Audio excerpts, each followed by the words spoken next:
again.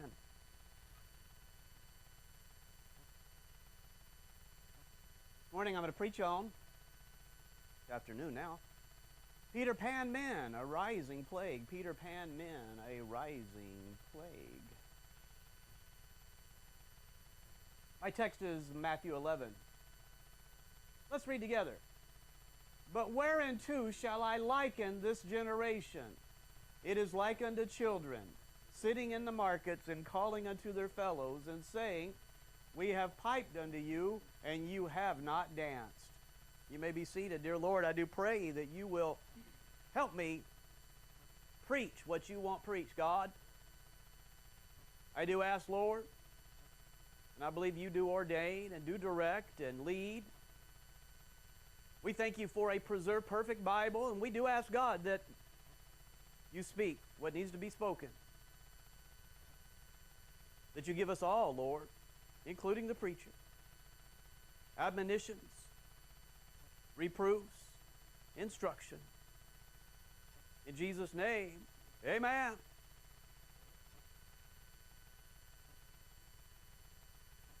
When you look at the context of Matthew 11, he says there's a generation that's just like children. They're adults in years, but not adults in maturity. And it affects them spiritually.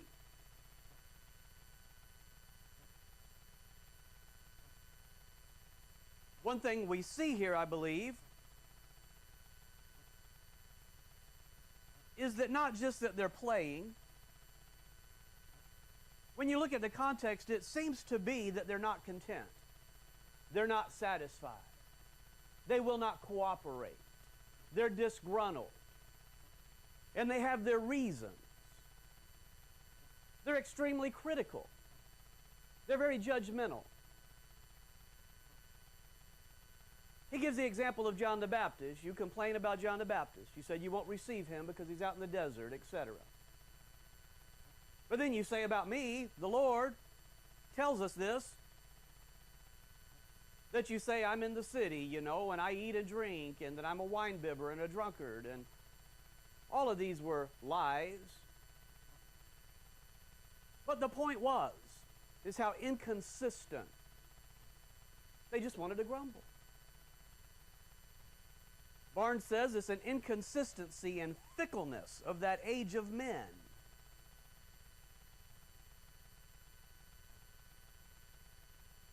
They would not participate.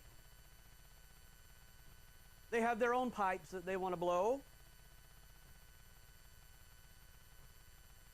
We had a women's retreat recently. I want to give God thanks for that and all that were able to help, all that were able to come.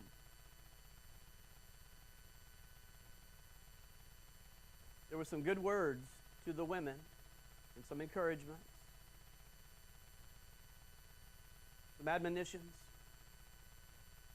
So I want to speak to men today.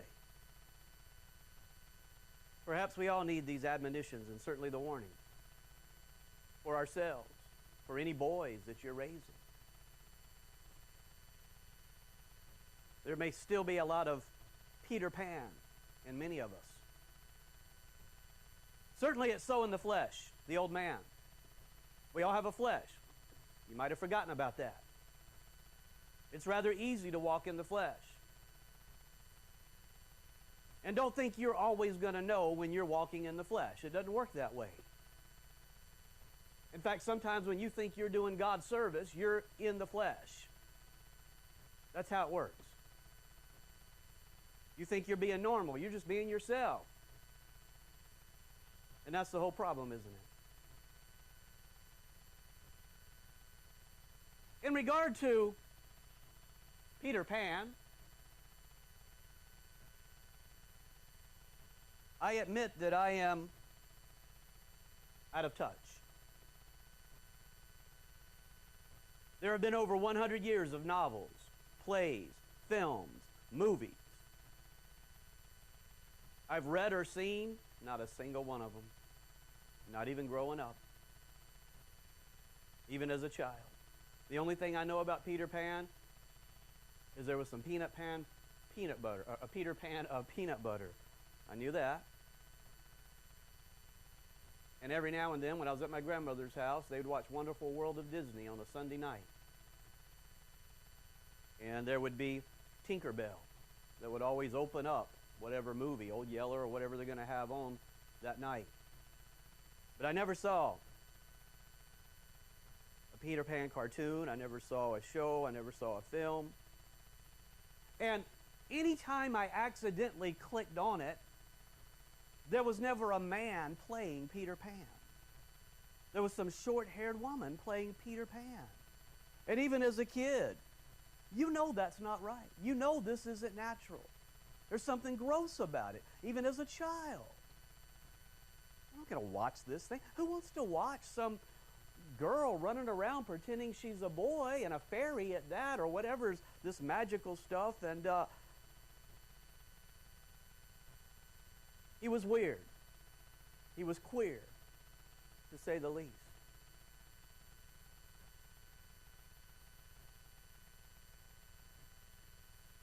Recently in reading, I knew nothing about the storyline, but in reading, I understand, as I have researched, what's going on with Peter Pan. Peter Pan is a magical boy who never wants to grow up. So he creates a fantasy and wants you to walk in his fantasy. To whatever degree he really was able to manipulate reality in the storyline, it went back and forth. He wanted everybody to play along with his fantasy. And if you didn't, you got in trouble. After becoming a Christian, I did realize that Peter Pan was a modern introduction of the ancient god Pan. He was a forest god who plays the flutes or the pipes to attract children. Kind of creepy. And he was creepy. Not exactly something you want to give kids in this modern day of sexual trafficking and pedophilia.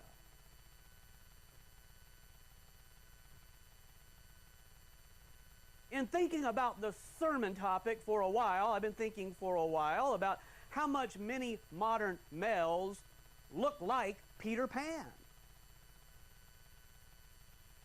With their skinny jeans and tights and androgynous, men buns and poofy little poofs on the top of their head. Just crazy. But I believe there was much more likely to it.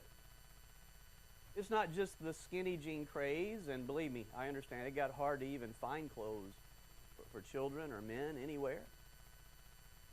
They say the skinny jean fad is over, at least they're trying to make it over, and everybody's going to these insane baggy pants to such a degree that I hope they don't start falling off, and now we're right back to your britches falling down. I don't want to see anybody's underwear. I don't want to be anywhere. I don't want to see a woman's underwear. I don't want to see a man's underwear. You understand that? Keep your bra straps and your underwear and all of that. Keep all that covered up. But I suspect that really the Peter Pan look will never entirely disappear, because they're bringing Pan to the forefront of this generation as a symbol. And of course, Pan is Satan.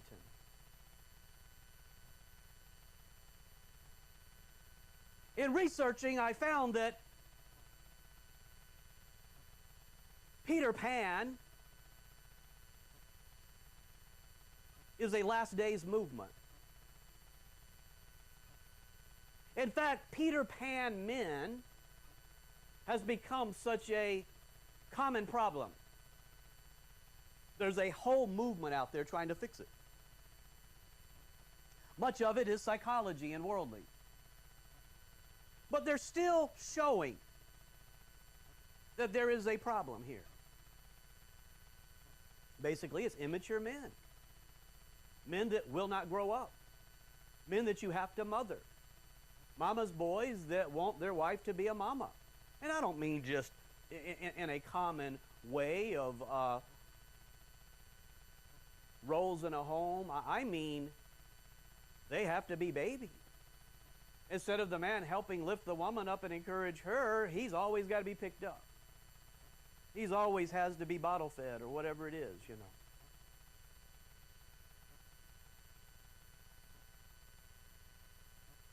Women are finding out that they're attracted at first to these kind of men because they seem carefree, and there's other reasons.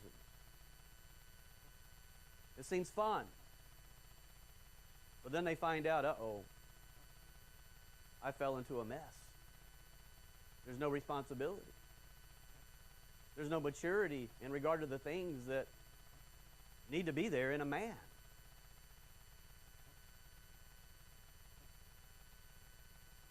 So medical news today tells us that Peter Pan syndrome is a popular psychology term to describe people who find it difficult to grow up. Jesus said the generation is like children. How much more so will that be in the last days, at the final end time? If the first generation was like that, what do you expect in these perilous times we're going to have? We must all be affected by this to some degree. I don't mean it's wrong to have fun. I don't mean it's wrong to play. I mean, things are not where they ought to be. There's a lack of understanding consequences and responsibility.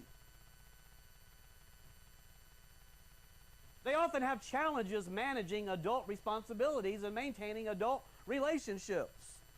This is why you have what they call the snowflake generation that goes to work, finds out that their boss gets on to them, and they come back and they say, I can't handle this, I can't handle it, and they turn to their Monster drinks and their cigarettes or their dope or their marijuana growing out in the woods or whatever they've got because, oh, they're just suffering so bad.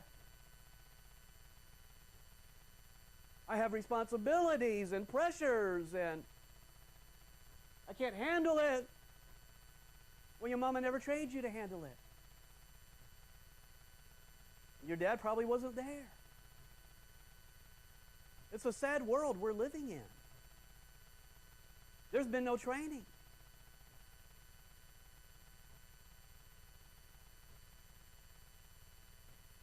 You've got just a narrow window of time, folks, to train your children. To train them to deal with responsibility and the reality of life. Hardship, trials, it's not going to be an easy picnic. And we're in perilous times. What are you raising? Well, you better look for every opportunity to get out and challenge something and conquer something. You better look for, oh, is there something here that I could get my boy involved in that'll be a challenge, that'll be hard, that'll be tough? I want to get my boy involved. Is there work to be done? I want to bring my boy.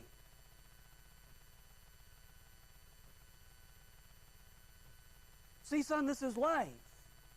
We endure, and then we get it done. We sweat. We have cuts, but we get it done. This is life. Overcome. Follow through. Cowboy up, man.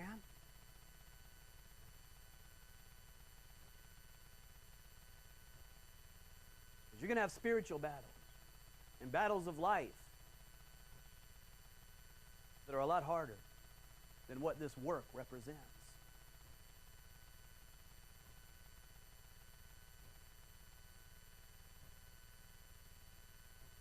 Now, we know for many recent years now, there's been more and more weirdos coming out on the internet and in the news. Here's a Peter Pan man, like literally, he thinks he's Peter Pan, and he Palm Beach Post says, why can't a real man wear tights, he says. This Peter Pan claims he's just a 48-year-old computer programmer who doesn't want to grow up. He says, I realize this is my second childhood. I'm in play mode, and I'm Peter Pan. He dresses up like Peter Pan. I don't know if that was a few years before the skinny jeans when everybody, he probably got mad. Now everybody's dressing like him, and he's probably mad. But, and Esteban Wilson, known as the Bubble Man, agrees with Peter Pan Man. He runs a website devoted to the benefits of blowing bubbles. So you got your Bubble Man and Peter Pan Man, and this is all out there, you know. The problem is, it also represents a last days plague that's affected too many men. NBC News says, are you in a relationship with Peter Pan? Here's how to tell. There's Peter Pan syndrome when grown men avoid the personal and professional responsibilities of adulthood. The world talking. You know, but okay, we see the secular world giving us their opinion. Hey, what about those that are avoiding professional responsibilities of adulthood, personal responsibility? What about those that are ignoring their spiritual responsibility? What about church responsibility? What about what God wants us to do over and above providing for your daily bread?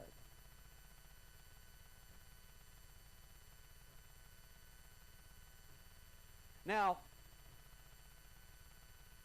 the World Health Organization, with their serpent logo, since they're all experts, as we've seen during COVID, great experts, they said, well, it's not technically a psychological disorder. Well, thank you for letting us know that, World Health Organization. Maybe it's because you want to turn everybody into Peter Pan. Maybe because the Hermes symbol that you've got there, Peter Pan is a son of Hermes. Maybe while you're aborting all these babies, you're really sensitive about Peter Pan because he's one of yours.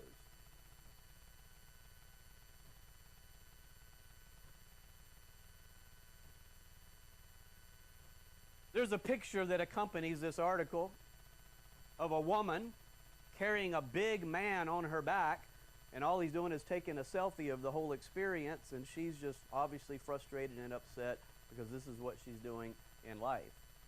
Maybe she got married and she thought she was getting married to a man, but she realizes now, I was getting married to a child and I got to bear all of his burdens while he takes selfies and plays with video games. Back in 1983, can you turn that down just a little bit for me, sister? Can you grab that? Just mash that down a little bit. Just to get a little bit of air circulating. I sure appreciate you. In 1983, there was a book by Dan Kiley called The Peter Pan Syndrome. Next year or so, he wrote The Wendy Dilemma, which is about women who enable Peter Pans. They like and they seek them out, and then they end up stuck with them. Now, I don't endorse any of this psychobabble. They might have some good things to say, but I'm just letting you know that this is a big issue that's been going on for decades now. As we said, some women are attracted to the fun, the carefree attitude. Then they soon realize there's nothing to build on there. You wanted Mr. Skinny Jeans? What'd you think you were going to get? Oh, but he's cute. Kind of androgynous, kind of like a girl, kind of halfway like girly, kind of cute, you know. Well, what'd you think you were going to get? A responsible fellow? A fellow with work ethic? A fellow that can set goals and accomplish them? A fellow that can endure hardness as a good soldier? What did you think you were getting?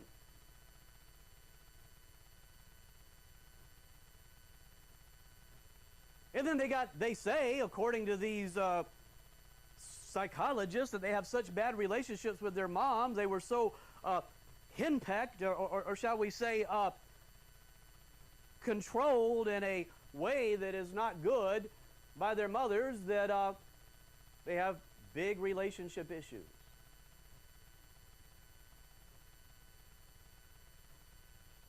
So you got women complaining on dating sites. The only men that are out there are Peter Pan guys, the ones that don't want to grow up, say these women. So you got Medium telling us, do women really want to date a Peter Pan man? Some women may find this carefree and adventurous nature appealing. These individuals often embrace spontaneity, seeking new experiences and avoiding the monotony of adult life. This carefree attitude can be alluring, especially for women who crave excitement and a break from the mundane. Peter Pan men are often known for their ability to connect emotionally, as they tend to be in touch with their inner child. In a society where traditional gender roles are being challenged, some women may find the idea of dating a Peter Pan man liberating. He's not going to want a woman who wears skirts and dresses. He's not going to want anybody in the kitchen.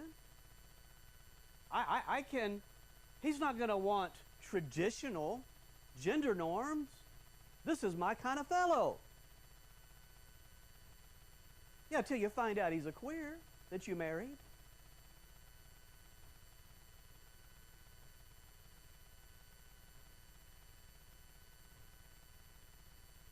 These men often reject societal expectations and norms, allowing women to explore their own desires and aspirations without feeling confined by traditional gender roles. These men often struggle with commitment, responsibility. This man seems like he's just going to have fun. He's not going to make me follow the Bible or try to admonish me to follow the Bible. No! I'm just talking about your average woman out there that gets confused by all of this.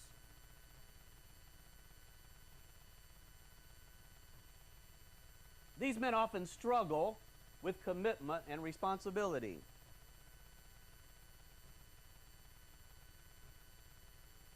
The Bible says if you obey God and follow His ways, and it even tells us directly in regard to His diet plan and His food and His wisdom in regard to health, He says that not only will He preserve your youth to a large degree, but will even renew it. That is a biblical promise.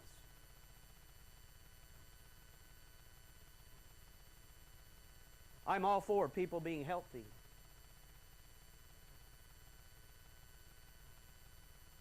But this is something else. This is immaturity. Spiritual immaturity. Immaturity in regard to your basic responsibilities. Immaturity in regard to your spiritual responsibilities and growth. The Bible says in Hebrews, for the time you ought to be teachers. You have need that one teach you again, which be the first principles of the oracles of God.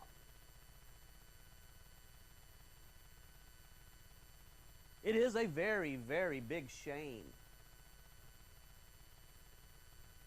that the woman at the well, 5 minutes later, went into a city and got all kinds of men saved. 5 minutes after finding Christ. How long have you been saved? Has it been more than 30 minutes? More than a day?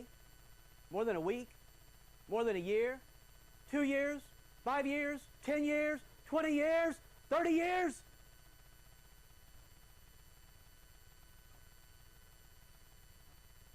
Nobody's calling a woman to be in the office of a teacher.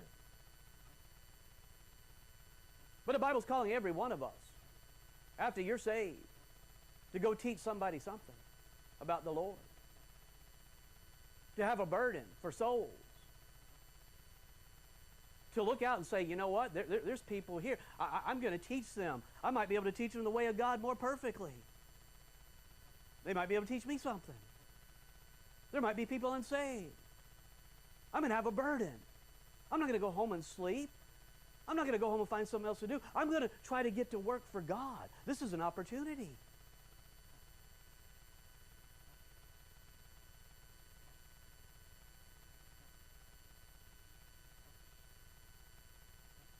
Paul says the problem is you don't even know what to teach them. Because you need to be taught again the basics. Well, that's sad. That is sad. I know it was sad to Paul. It's sad to the Lord.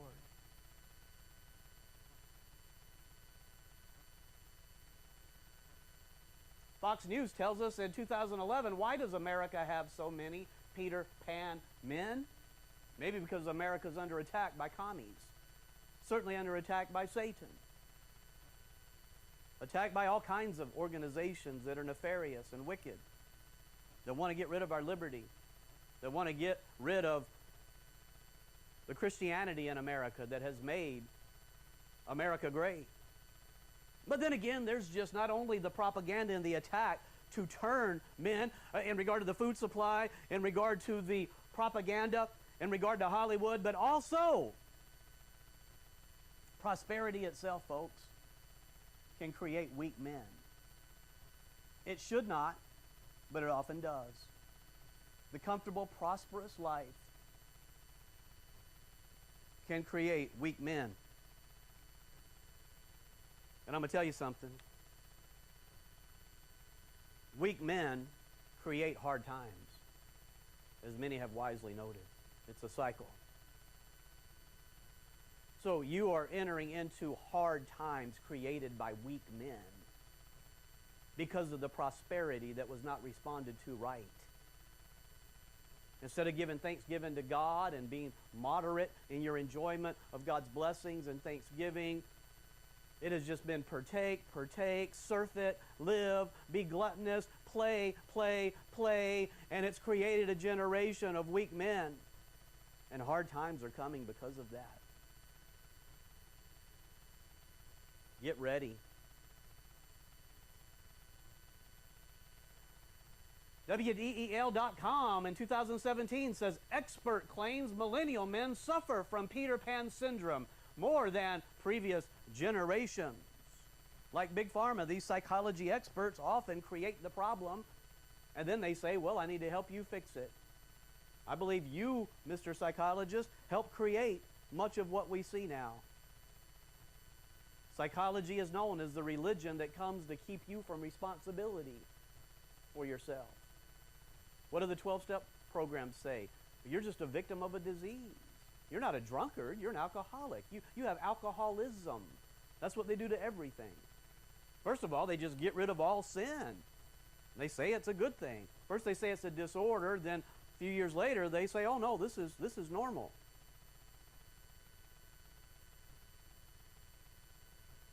So commentators and thinkers are trying to identify many reasons for this new boy man.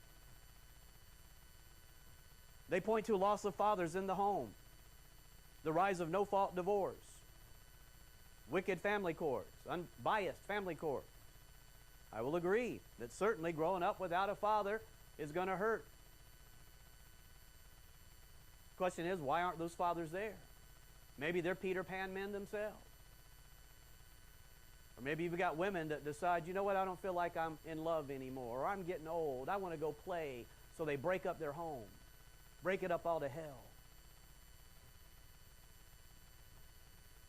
So certainly the loss of fathers is a big problem. But many of the even secular counselors now are writing books, and they're saying it was feminism. Feminism created these types of men. First we told them, open the door and you take care of a woman and you protect her. Then we came along and said, oh, I don't need protecting. How dare you open the door for me? How dare... And so they just went their own way. There's many reasons that feminism, where you have dominant women in the home, dominant in a wicked way, you often end up with a queer son, or at least a very effeminate son. It's often the case.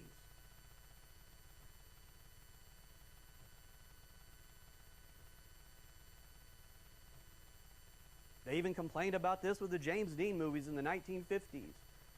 Back then, all the psychologists believed homosexuality and just about every problem with teens come from women bossing the men around in the home. That's what Hollywood, that's what secular people believed in the 1950s. So you have James Dean inside the jailhouse screaming, why do you always let her rule you, etc. And he's just screaming about the torment of watching his dad henpecked. You know. Certainly everything they said about that at that time was not wrong, because we've gone way past that now.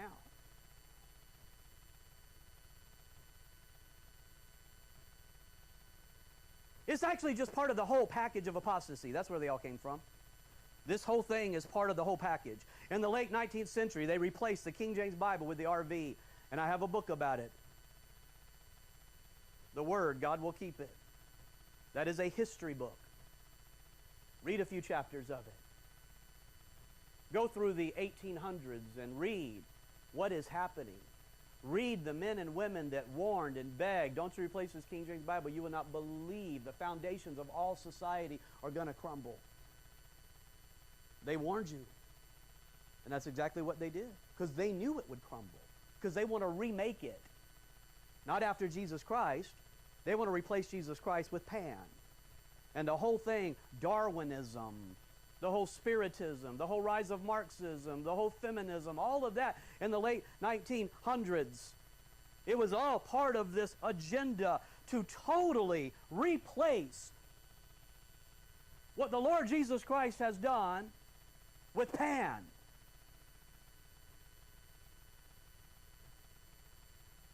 Before getting into that, we can go back to the rise of pornography. In 1953, a wicked magazine came out, a pornographic magazine. The owner or editor of that magazine, Hugh Hefner, 1953, sold to men a new image of masculinity. Christianity Today, are y'all listening? Christianity Today in 2003 says it's pretty hard to deny the complete cultural victory of pornography in America today. That was 20 years ago. 50 years ago, an American girl would have been ashamed to be seen in public with too little on. Now she's embarrassed to be seen with too much on, even if she's in church. I'm not going to wear that. It looks modest. I want to be flashy and cute and sensual. And that's very well said. Surprising, coming from Christianity Today, which is not known for fundamental Christianity.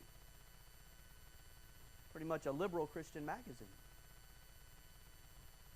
But they go on to tell us something very important.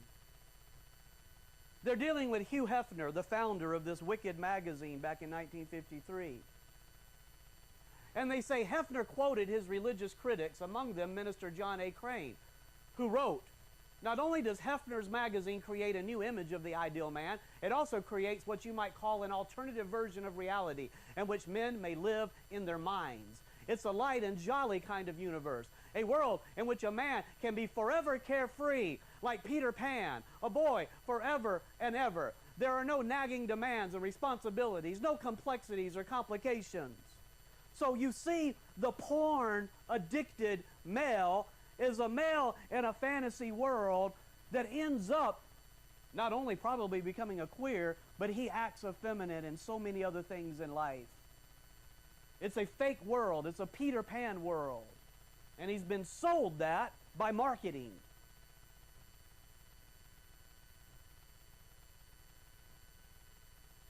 It's escapism. Everything is fantasy. Children not raised to deal with problems and pressure and stress and obligations and duties and trials turn to addictions. Your pressure, your stress, I can't handle it. All it takes is a little priming of the pump. And there are people that know how to inflame this murmuring attitude. They know how to use it for their own agendas.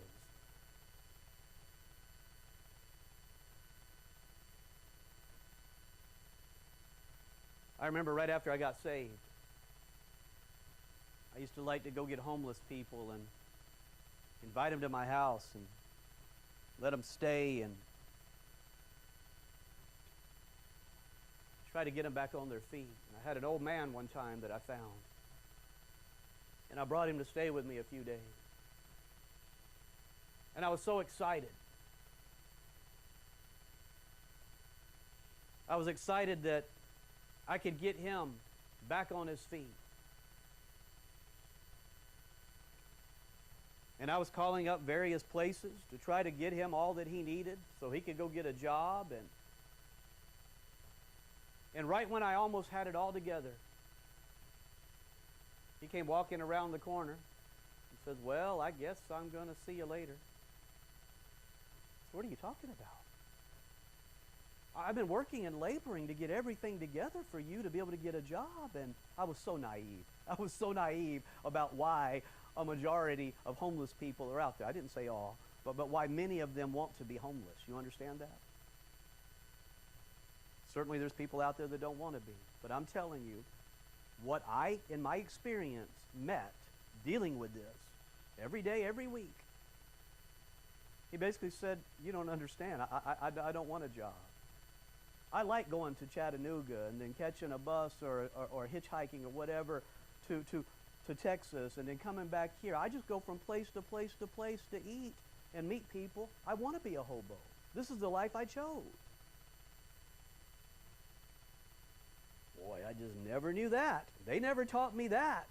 Never did I grow up hearing, oh yeah, they've chosen that life. They want to be a rambling man with no responsibility. But then I started thinking of all the blues songs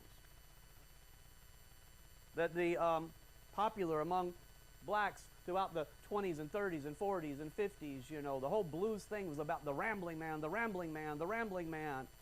And then all of a sudden the British were listening to all of that, and they brought it over as rock and roll in the 1960s. So everything was the rambling man, which led to Freebird, and you know, I'm never going to have commitment. I'll never have commitment. Then all the cowboy shows, everything's about not having commitment, riding off into the sunset. Everything, all of Hollywood, all of the music industry is about not being committed, not being responsible. Don't let anybody tie you down. No wonder you have a generation.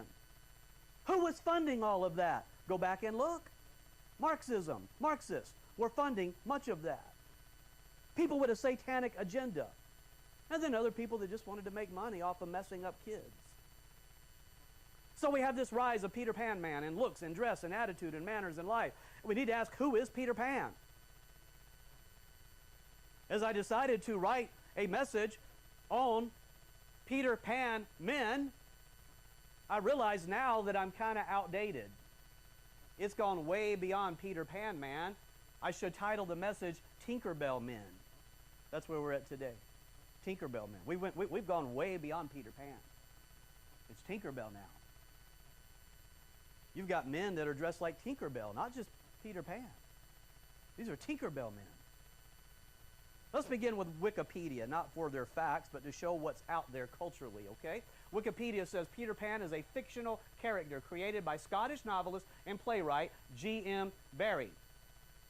A free-spirited and mischievous young boy who can fly and never grows up, Peter Pan spends his never-ending childhood having adventures on the mythical island of Neverland as the leader of the Lost Boys, interacting with fairies, pirates, mermaids, Native Americans, and occasionally ordinary children from the world outside Neverland. Peter Pan has become a cultural icon symbolizing youthful innocence and escapism. Peter Pan first appeared as a character in Barrie's The Little White Bird in 1902, a novel for adults. Barrie returned to the character of Peter Pan, putting him at the center of his stage play titled Peter Pan or the Boy Who Wouldn't Grow Up, which appeared in 1904 in London. And then he had his Peter and Wendy novel in 1909, which kind of summed up his whole vision. His name and the playing of the flute or pipe suggest the Greek god and mythological character Pan. You wonder? It suggests it. Isn't that ridiculous? Traditionally, the character has been played on stage by a petite adult woman. In the original productions in the UK, Peter Pan's costume was a reddish tunic and dark green tights, such as that worn by Nina Boucicault in 1904. Peter has the ability to imagine things into existence. In Barrie's words, Peter Pan plays pipes to the fairies and he rides a goat. Well, I wonder why. I wonder why. Because that's what the Greek god did.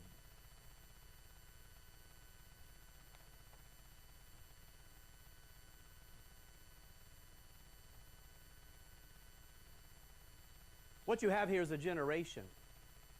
It wasn't just Barrie.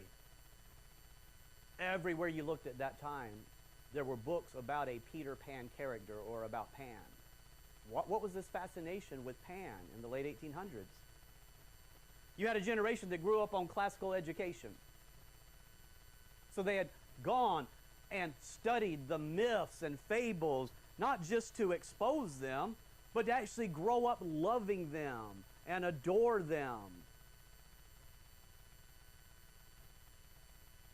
Now you mix this with higher criticism, liberalism, Darwinism, Marxism.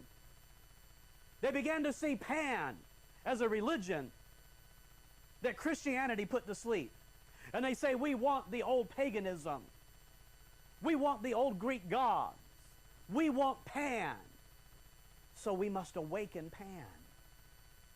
And in their New Age and Theosophy and all the things they were involved with, they believed that Pan would awake.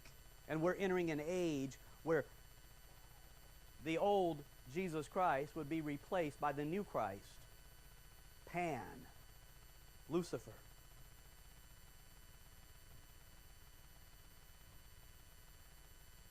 They wanted to enter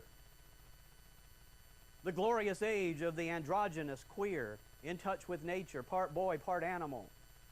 As you see in Baphomet, part man, part woman, part animal. That is their ultimate creation. So they want you to live like an animal.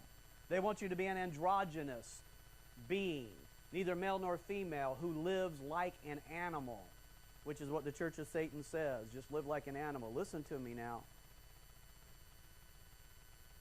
You need to understand what they're selling you. You need to understand that Harry Potter is just an archetype of Pan. He's really just a symbolic Pan. And she is showing the whole world, this is him. He's mischievous. He's magical. He's androgynous. This is what we want everybody to be. And Rowling had, now I'm not sure she wanted them to all be Tinkerbell. And so now she's mad because they're not just being androgynous. They want to be Tinkerbell. And now she's like, well, no, I think that's going a little too far. See, behind Peter Pan is actually a devil. 1 Corinthians says, but I say that the things which the Gentiles sacrifice, they sacrifice to devils and not to God. And I would not that you should have fellowship with devils. Behind all these idols, these archetypes, are devils. Pan was a forest god, dreaded but worshipped. Later you'll see why he was dreaded. The word panic means sudden fright. It goes back to Pan. Chambers, etymological dictionary in 1876 says the word panic means fear caused by the god Pan, the god of the woods. What they don't tell you is Pan was a sodomite. And the people who wanted debauchery and drunkenness and the carefree life worship Pan, but they're also afraid of him. You wanted to be careful in the woods if you're walking down a road because Pan might jump out and snatch up the children. He might play on his flute and allure you into the woods where the pedophile will abuse you. So people had panic. Panic. Fear caused by Pan. He might be about to grab me. This was real. Or the belief was real. Pan was the goat god with his flute, half man, half goat, horns on his head, associated with sexuality. His father is Hermes. Headline, an altar to the Greek god Pan was discovered in Israel. Remember how they found marijuana in Israel? Altars, incense. They found the worship of Pan in the same area. When Israel worshiped Baal, who do you think they were worshiping?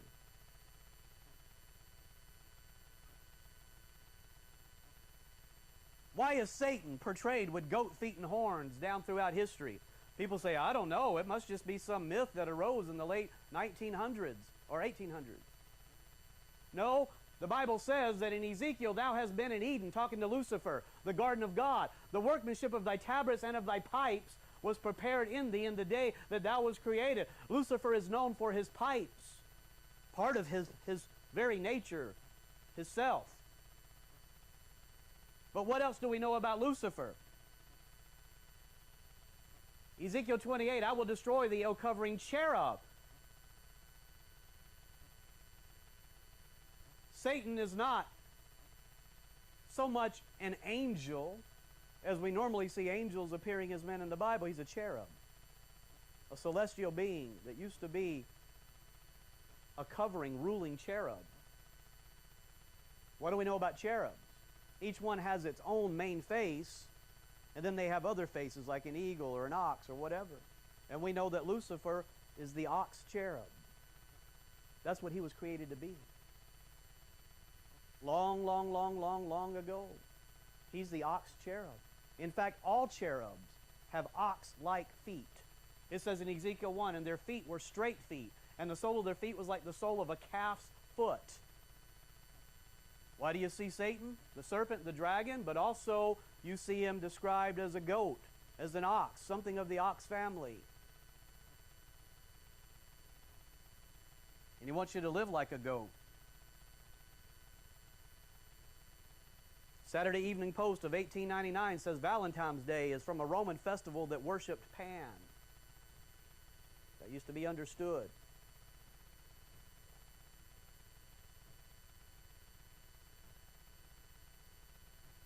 I used to come home at night and we would read every old school book I could get from the 1800s on history. 1700s, 1800s, all throughout. And then I decided to read a big book called The Reader's Digest History of the 20th Century. And I could not believe the change in dance and art and culture and literature and everything. It was such a drastic, just everything's destroyed in the 20th century. And so when you got 1890s, 1895, 1900, 1905, destruction set in. Everything crashed into filth and garbage. You can see this in my King James book, History. Mark C. de Sico wrote a dissertation in 2016. I don't endorse everything he says, but he did a lot of research, and we need to hear what he has to say. He calls it The Queer God Pan and His Children, a myth that was reborn in the 1860s to 1917. He's going to show that from 1860 to 1917, the world, especially the West, was fascinated with Pan. That's where Peter Pan came from. But he was only part of this awakening to paganism and sorcery and occultism. This writer tells us that the narrator of Somerset in 1930 looks back on the cult of Pan that flourished in Britain and the West for several decades around the turn of the century. That would have been around 1900.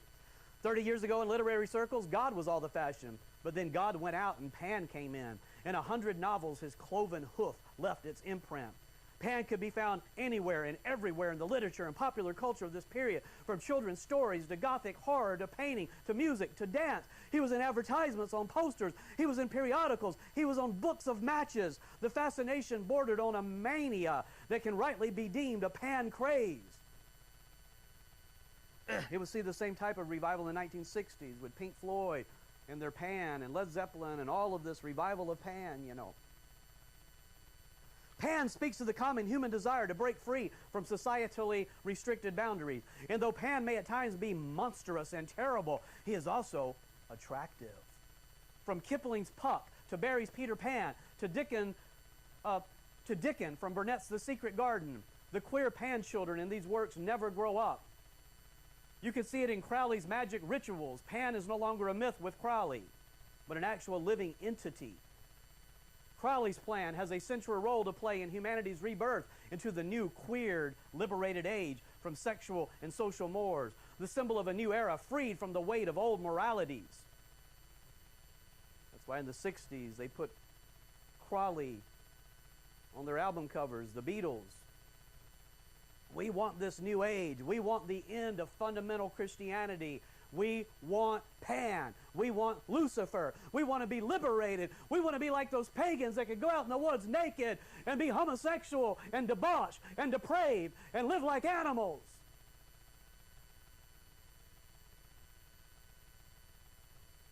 In March of 2015, news sources from around the world reported on the discovery in Israel, a bronze mask of unnatural size in the form of the god Pan with small horns on top of its head. Dr. Eisenberg and his colleagues believe that this find is further evidence of the veneration of Pan during the Roman era in and around Galilee.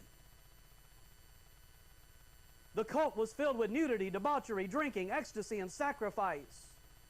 The god Pan has since ancient times been a symbol of the alternative and the risque, the wild and the queer. Dionysus, which is the Roman Bacchus, was the god of wine, fertility, intoxication, and revelry. And in traditions dating back to the antiquity, Pan is often depicted accompanying Dionysus while playing his reed pipes. Now here's what you need to know. Pompeii was destroyed by an earthquake, like Sodom. It was destroyed like Sodom. It was such a debauched city in the Roman Empire. Well, they found mosaics and frescoes where Pan is shown to be a sodomite. And I won't even tell you all that's in those pictures. There's an ancient Greek vase in the 5th century BC. That's 500 years before Christ. It shows Pan coming out of the woods and chasing a shepherd boy to rape him. Pornographic and gross and sick. Pan was half animal, so his worshippers, to worship him, further debased themselves. The writer says Pan has not always been depicted anciently as a male, just like Bel. John Borden lists a number of examples of female Pans depicted in ancient art. The fascination with Pan in the 19th century did not emerge out of nowhere. What did Michael Jackson call his mansion,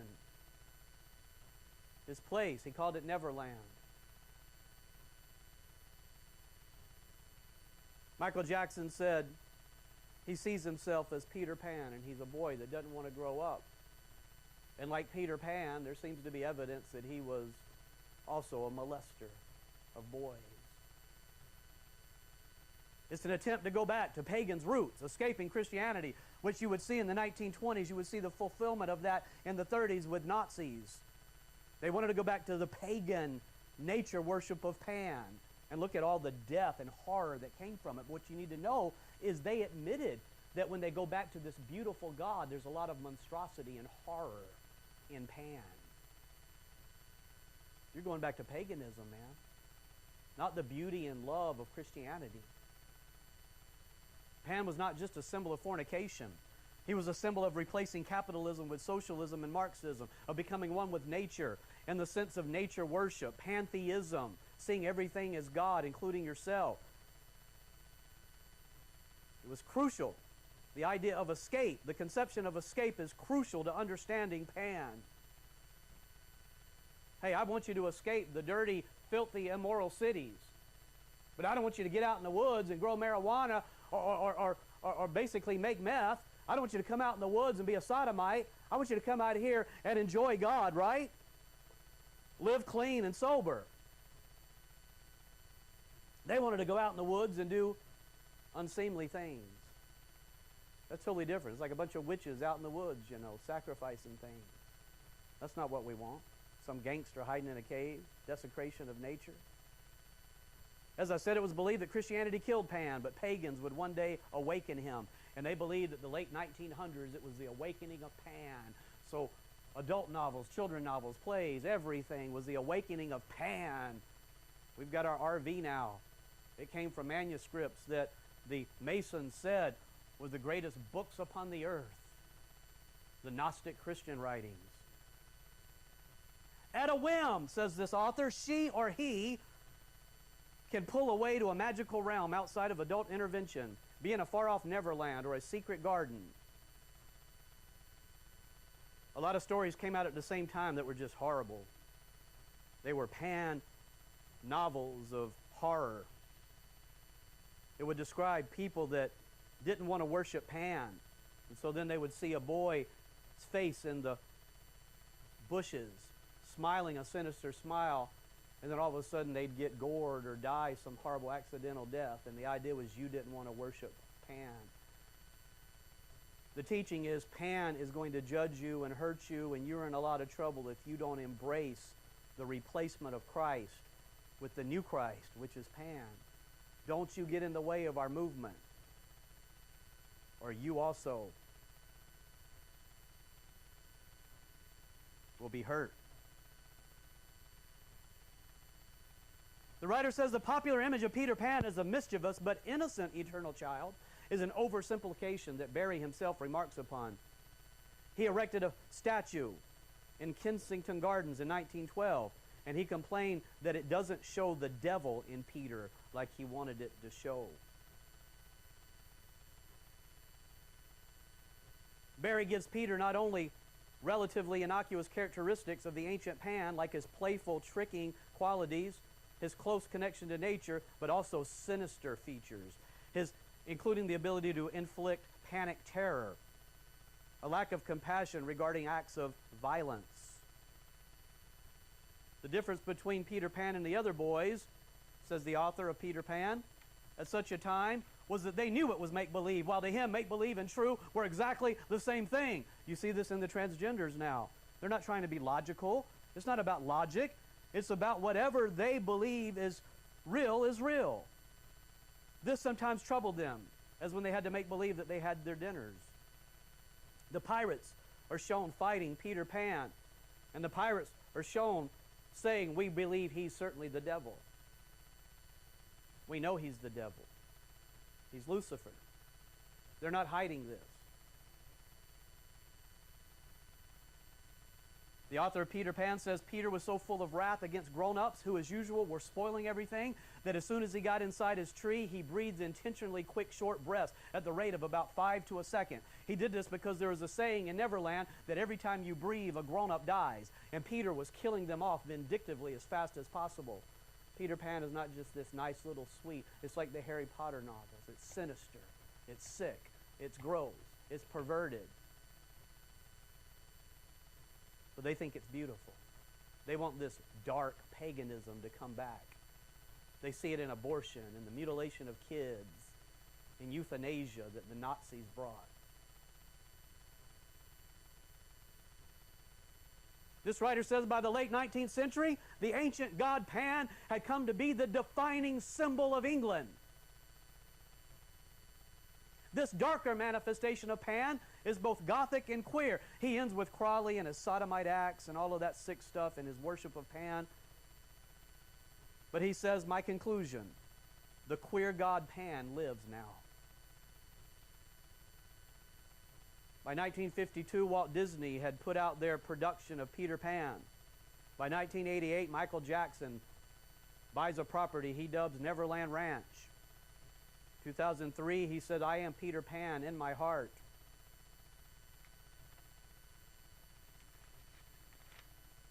Let me give you a few Bible verses that I want you to meditate on and think upon.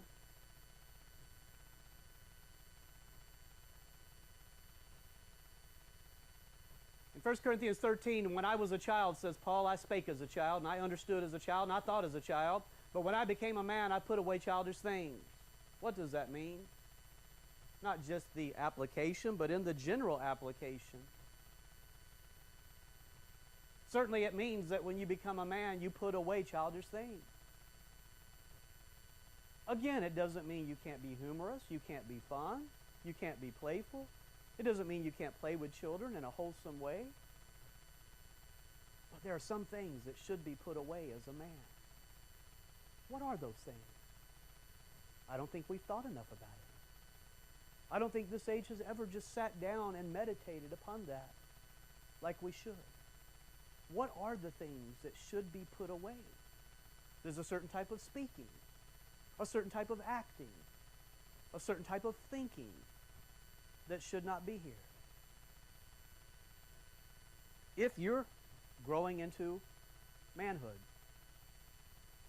1 Corinthians 14 says, Brethren, be not children in understanding, howbeit in malice be children, but in understanding be men. Our thought processes should be grave and sober and true. In chapter 16, verse 13, Paul says, Watch ye, stand fast in the faith. That means don't be blown off course. Quit you like men and be strong. Christianity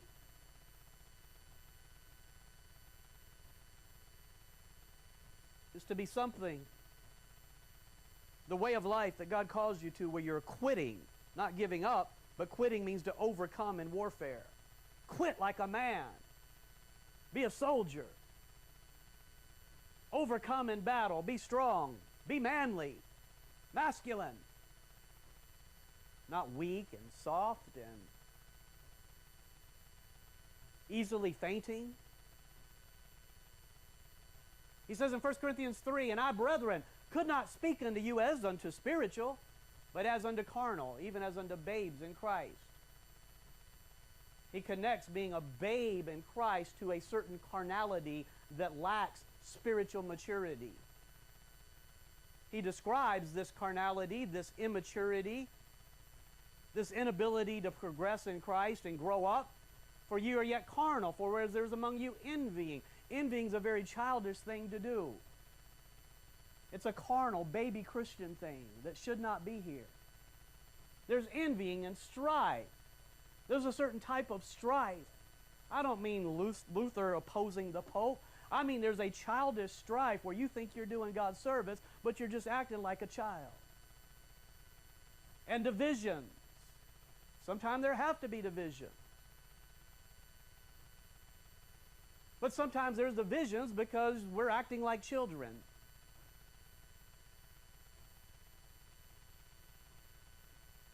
In chapter 1, he says, For it hath been declared unto me of you, my brethren, by them which are of the house of Chloe, that there are contentions among you.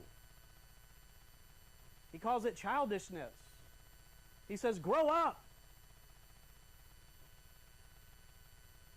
In 2 Corinthians, he says, For I fear, lest when I come, I shall not find you such as I would, and that I shall be found unto you such as you would not. But then notice what he says. He gives a list of sins in this verse that are in a separate category that you would expect. Not just fornication and drunkenness and lasciviousness. He deals with that. But first he deals with what he's talking about here that was a part of their childishness, their carnality. And I don't believe we preach in fundamental churches on these things enough. Lest there be debates. It's not talking about godly debates. Envying, wrath. What is that? Strife, backbiting. What is that? He says it's childishness. It's carnality, backbiting. I understand there's a million ways for us to perfume backbiting. It doesn't change it. It still stinks. Whisperings. What's a whispering? It's childishness. Acting like children. What's whispering? It's carnal is what it is. It's childish. It's immature. Swellings. What's a swelling? When's the last time you heard a sermon on swelling? Tumults. What are these things? That's why there's no way during this time, I'm about to close, that we can even get into all of this. But it's something that needs to be well researched. Something that we need. Don't just think about fornication and drunkenness. Think about tumults and whisperings and back. They're in the same category. They're in the same category, man.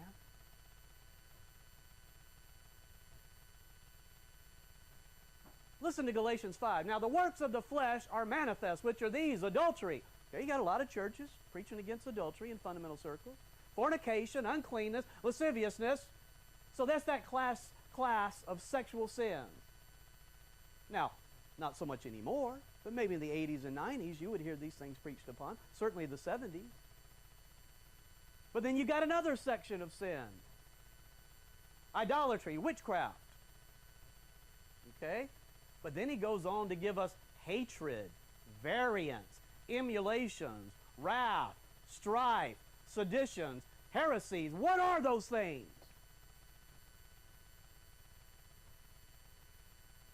You can miss the kingdom of God for these, just like you can miss the kingdom of God for being a witch, for fornication and adultery.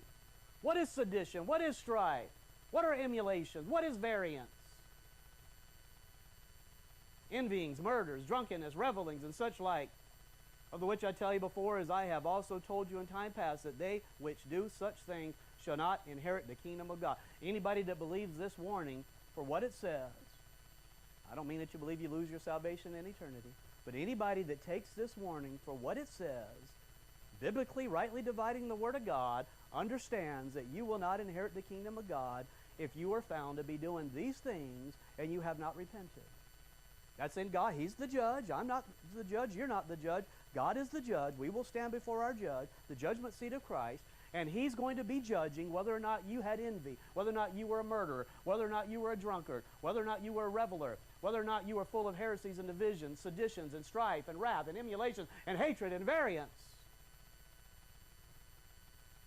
whether or not you had spiritual maturity, or whether you were carnal and immature and childish. James says, for where envying and strife is, there is confusion in every evil work. 1 Timothy 5, Paul says, withal they learn to be idle, wandering about from house to house, and not only idle, but tattlers also, and busybodies, speaking things which they ought not. It's not just women that can fall into that. As we've just seen in these other texts, men can be just as guilty, though it is something women are especially warned about.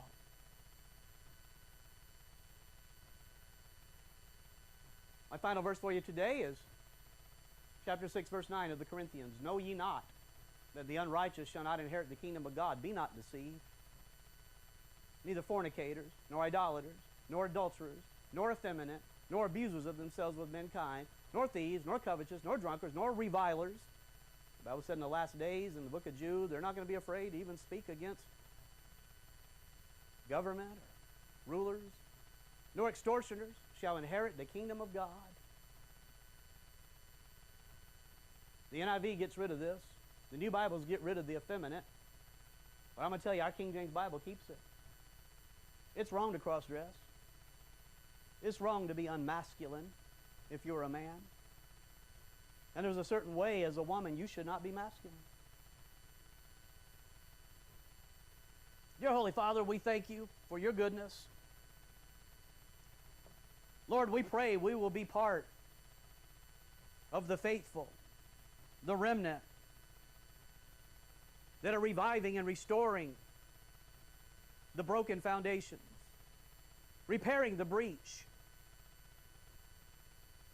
That you will help us, God, in this church, stand for the old paths,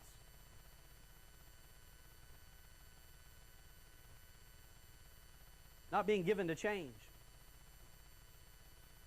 not being given to the falling away and the apostasy, so-called.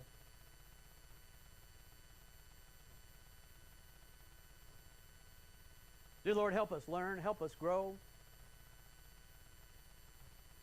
help us perfect. But Lord, let us not fall away. God, may we all, including this preacher, meditate more on what it means to be a spiritual, mature Christian, to not be a childish Christian, to not be a carnal Christian. May we all meditate more on what it means to put away childish things.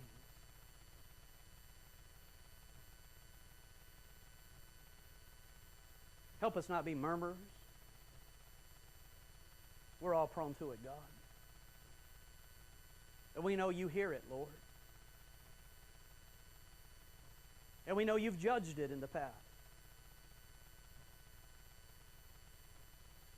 May we all bridle our tongues, Lord. Will you help us with your Holy Spirit?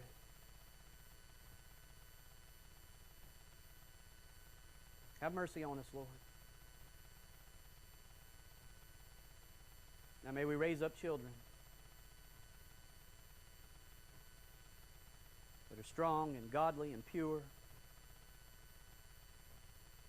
and resist this worldliness, these evil spirits.